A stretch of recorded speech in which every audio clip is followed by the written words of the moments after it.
wearing them. It's guest time now on American Bandstand. You talk about people who've had a long string of hits. This man's had more than his share. You keeping my list here, are you?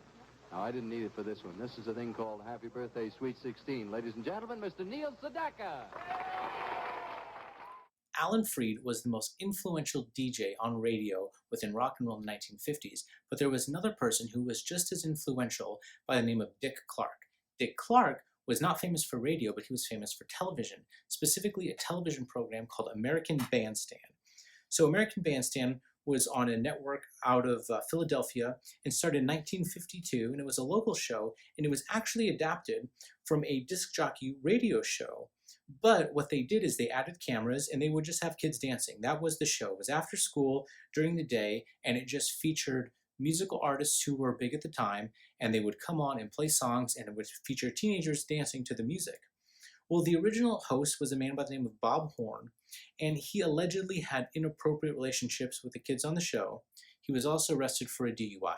Between those two, he was kicked off of the show, and he was replaced by this man, Dick Clark.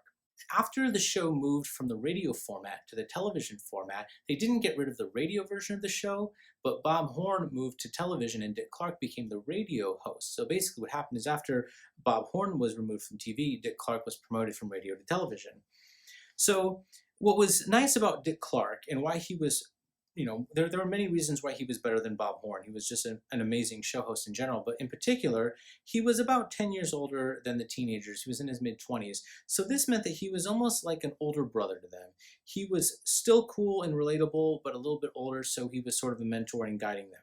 Just like Alan Freed's show, The Rock and Roll Party, which began as a local show, but then was syndicated, went all across the country, the same thing happened with American Bandstand. Like I mentioned, it began in 1952 in Philadelphia.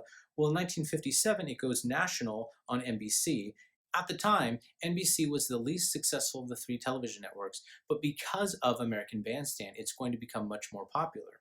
Next week, we're going to really focus on the role of television in rock and roll, so I'm going to save the rest of the story about American Bandstand for that point. But one thing you have to know for this week is that Dick Clark, just like Alan Freed and DJs across the country, was accepting these payola arrangements. So in the same way that radio had the ability to make a song a hit, if you can get a lot of radio airplay, which you would get because the DJ plays it a lot, a song could become a hit record. You could also make your song a hit record if you were able to get your artist on American Bandstand to perform their songs while the kids dance to it, and it goes out to households across the country.